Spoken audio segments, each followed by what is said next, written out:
નમસ્કાર, જય શ્રી કૃષ્ણ, રાધે રાધે. મિત્રો, ઘણી વખત આપણા પિત્તની અંદર જો ગરમી થાય, પિત્તની અંદર ગરમીનો પ્રકોપ જો વધી જાય તો એની સાથે આપણે ઘણા એવા આપણા શરીરની અંદર વિકારો પણ ઉદ્ભવી શકે છે. તો ઘણી વખત આપણે પિત્તની ગરમી વધી જાય તો આપણને અસહ્ય તકલીફ પણ થઈ શકે છે. તો આજના વિડીયોની અંદર આપણે પિત્તની ગરમી કઈ રીતના આપણે એને શાંત કરી શકીએ, જેથી કરીને જે તકલીફ થાય છે મિત્રો પિત્તની ગરમીના કારણે એને આપણે કઈ રીતના કંટ્રોલમાં લાવી શકીએ, એના વિશે આયુર્વેદિક ઔષધિનો ઉપયોગ કરીએ અને પિત્તની ગરમીને આપણે શાંત કરીએ. પિત્તની પ્રકોપને કારણે અનેક વિકારો જે ઉદ્ભવે છે એમાંથી પણ આપણે છુટકારો મેળવી શકીએ. તો આજના વિડીયોની અંદર આપણે એ જ માહિતી મેળવશું. અને ખાસ કરીને મિત્રો, ચેનલ પર પહેલી વખત આવવાનું થયું હોય, તમને આયુર્વેદિક ઔષધિ વિશે માહિતી મેળવવાની ઈચ્છા હોય, તમારી જિજ્ઞાસા હોય તો આ ચેનલને જોરથી સબસ્ક્રાઈબ કરી દેજો. તો હવે સૌથી પહેલાં તો પિત્તની ગરમી વધે તો આપણા શરીરની અંદર કેટલી તકલીફ આપણને થઈ શકે. જો મિત્રો પિત્તની ગરમી વધે એટલે આપણને 10થી 15 જેવી તકલીફો આપણા શરીરની અંદર આવી શકે.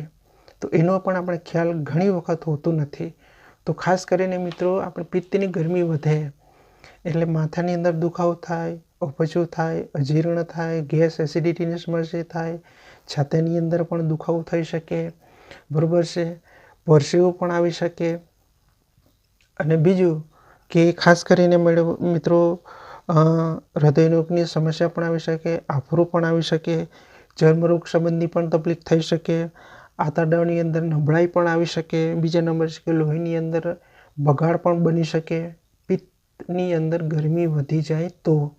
અને બીજું કે લીવરની અંદર પણ તકલીફ આવી શકે, ઉધરસની અંદર પણ સમસ્યા વધારે સર્જાઈ શકે, કમળાની સમસ્યા પણ સર્જાઈ શકે, અને બીજું કે મંદાગ્નિ પણ આવી શકે, અને બીજું કે મળની અંદર પણ આપણે દુર્ગંધ પણ આવી શકે. એ બધી જે સમસ્યા સર્જાય તો એની પાછળનું મુખ્ય કારણ એ જ છે કે આપણા પિત્તની અંદર ગરમી વધી ચૂકી છે. તો એ પિત્તની ગરમી વધે તો એટલા બધા વિકારો આપણા શરીરની અંદર પ્રવેશી શકે છે મિત્રો. તો એને જ આપણે કઈ રીતના શાંત કરી શકીએ, પિત્તની ગરમી આપણે કઈ રીતના બેલેન્સ કરી શકીએ, એને કઈ રીતના ઓછી કરી શકીએ. તો બીજું કે અમ્લપિત્તની સમસ્યા પણ થઈ શકે, કબજિયાત સંબંધની પણ તકલીફ થઈ શકે. તો એ બધી જે સમસ્યાઓ થાય છે તો એની પાછળનું મુખ્ય કારણ એ જ છે મિત્રો કે આપણા શરીરની અંદર પિત્ત જે છે એ પિત્તનો પ્રકોપ વધી જાય, પિત્તની અંદર ગરમી વધી જાય તો એના કારણે આ બધી સમસ્યાઓ સર્જાય. તો હવે એનો ઈલાજ આપણે કઈ રીતના કરી શકીએ, કોઈ પણ ગોળી લીધા વગર આયુર્વેદિક રીતે એને પિત્તની ગરમી આપણે કઈ રીતના બેલેન્સ કરી શકીએ, કઈ રીતના મેન્ટેન કરી શકીએ. તો સૌથી પહેલાં તો તમારે કાળી દ્રાક્ષ લેવાની, સૂકી કાળી દ્રાક્ષ લેવાની, એ પણ બીજ વગરની, બરાબર છે. એ તો આપણે મળી જાય છે, ખૂબ સરળતાથી મળી જાય છે. એ સુકાયેલી હોવી જોઈએ, બરાબર છે. એને સૂકવી નાખો, એની અંદરથી બીજ હોય એ કાઢી નાખો અને કમ્પ્લીટ એને સૂકવી નાખો, એની પાવડર બનાવી દો, બરાબર છે. અને ત્યારબાદ તમારે હરડે લેવાનું. હરડેનું ચૂર્ણ તમે જાતે પણ બનાવી શકો અથવા બજારમાંથી પણ તમે લઈ શકો. તો કાળી દ્રાક્ષ જે છે બીજ વગરની, એનું ચૂર્ણ આપણે લેવાનું 50 ગ્રામ અને હરડેનું ચૂર્ણ લેવાનું આપણે 100 ગ્રામ, બરાબર છે. એને મિક્સ કરી દો, બરાબર છે. એને મિક્સ કરી દો અને નાની નાની ગોળીઓ બનાવી દો. તમારી ઈચ્છા અનુસાર તમે એની સાઇઝ, તમારે જે મન હોય એવી સાઇઝની તમે ગોળી બનાવી દો. અને ત્યારબાદ તમારે 1 કપ પાણી લેવાનું અને 1 કપ પાણીની અંદર એક ગોળી નાખી દો, એને પલાળવા દો. આખી પલળી જાય ત્યારબાદ તમે એને મસળી નાખો એટલે પેસ્ટ જેવી બની જશે, ચટણી જેવી બની જશે.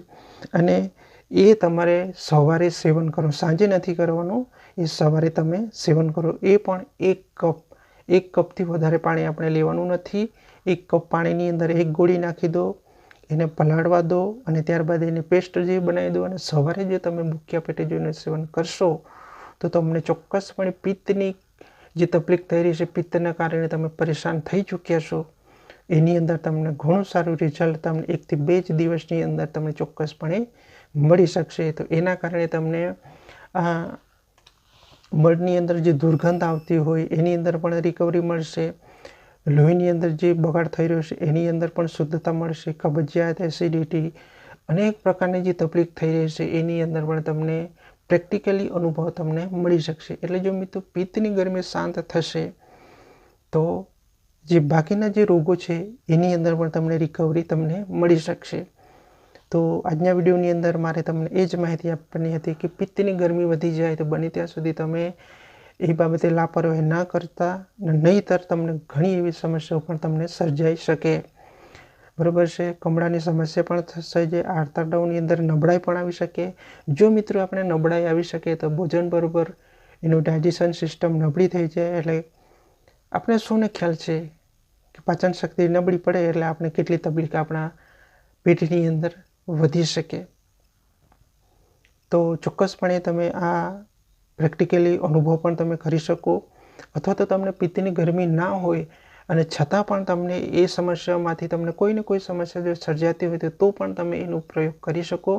તો ચોક્કસપણે તમે એની અંદર રિલેક્સ અને તમને પ્રેક્ટિકલ અનુભવ પણ તમને મળી શકશે। તો આજના વિડીયોની અંદર મારે તમને એ જ માહિતી આપવાની હતી કે પિત્તના પ્રકોપને કારણે આપણા શરીરની અંદર જે વિકારો ઉત્પન્ન થાય છે, જે બીમારીઓ ઉદ્ભવે છે, એ બીમારીઓથી આપણે કઈ રીતના છુટકારો મેળવી શકીએ। જો મિત્રો આપણે ઘણી વખત આપણે ખાનપાનની અંદર ભૂલ કરતા હોઈએ છીએ કે આપણે વિરુદ્ધ આહારનું જે સેવન કરીએ એના કારણે ગેસ, એસિડિટીની સમસ્યાઓ પણ સર્જાય છે। તો વિરુદ્ધ આહાર આપણા શરીરને મેચ થતો નથી, એના કારણે આપણે સામે ચાલીને આપણા શરીરને નુકસાની પણ પહોંચાડી શકીએ છીએ। તો વિરુદ્ધ આહાર વિશે પણ આપણે ખ્યાલ રાખવો જરૂરી છે મિત્રો, તો જ આપણા શરીરને સંતુલિત અને બેલેન્સ આપણે રાખી શકીએ। તો પિત્તની અંદર જે ગરમી વધે છે એનું પાછળના ઘણા એવા કારણો પણ છે, પણ આ વિડીયો થોડો લાંબો પણ બની શકે। પિત્તની અંદર ગરમી વધવાના કારણો બરાબર છે, એની ભૂલ આપણે કઈ રીતના કરી રહ્યા છીએ તો એ બધું થોડું આપણે માહિતી મેળવશું તો વિડીયો લાંબો થઈ જશે। તો ફક્ત ને ફક્ત પિત્તની અંદર તમને તકલીફ થતી હોય, ગરમી વધી જતી હોય તો એવા સંજોગોની અંદર તમે ચોક્કસપણે કાળી સૂકી દ્રાક્ષનું ચૂર્ણ બનાવી દો બીજ વગરની, અને ત્યારબાદ હળદીનું ચૂર્ણ મિક્સ કરી દો। બરાબર, હળદીનું ચૂર્ણ 100 ગ્રામ, કાળી દ્રાક્ષનું 50 ગ્રામ મિક્સ કરી દો, ગોળી બનાવી દો, 1 કપ પાણી લો અને એની અંદર તમે મિક્સ કરીને સવારે જો સેવન કરશો તો તમને પ્રેક્ટિકલી અનુભવ પણ તમને ચોક્કસપણે મળી શકશે। તો મળીએ કોઈ નવા વિડીયો સાથે, નવા ટોપિક સાથે। ત્યાં સુધી મારા તમામ દર્શક મિત્રો લાંબુ અને સુરક્ષિત આયુષ્ય મળે એ પ્રભુને પ્રાર્થના। જય શ્રી કૃષ્ણ, રાધે રાધે।